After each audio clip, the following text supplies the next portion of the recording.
Knowing yourself is the beginning of all wisdom. Step 1 is to forget who you've been told you are.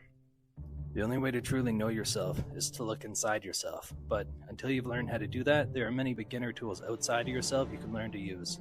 Luckily, we exist in a time where we not only have collected unfathomable amounts of human data, we also have the ability to decipher that data into clear, useful information that is free and accessible to all if you know where to look. To introduce psychology and astrology into this equation, I'll define psychology as the study of the mind, and astrology is the imprinted nature aspect of the mind. Of course, astrology can be used to understand more than your mind, but knowing that's where it stems from is how you get results today. Like if your house was on fire, you would put out the source of the fire, rather than trying to repaint the walls as the fire continually melts and burns away the rest of the house.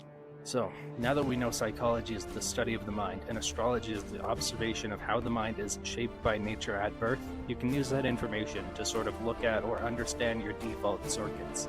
Are you someone who's impulsive, a natural leader, a follower, a lover?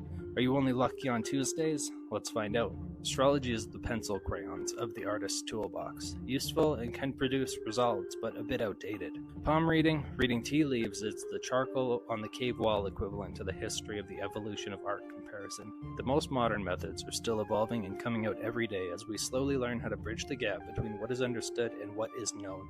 One of the most modern methods to learning about these deeply rooted aspects of ourselves is the human design system, but I won't go into that in this video. If you want a short video on understanding and using the human design system, let me know in the comments. Everyone's path is different. That does not mean you cannot follow in the footsteps of someone who walked through the dark and left lights in their wake. Just know that your time to walk through the dark on your own is inevitable.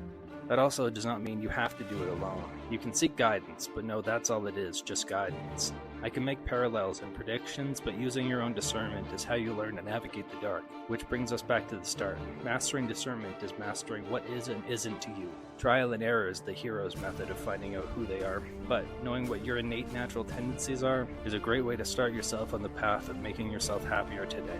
Ultimately, making one small change at a time in your experience inside and out, leading to a better physical state of being, mental state of being, and letting your soul ascend the base human experience into what's next.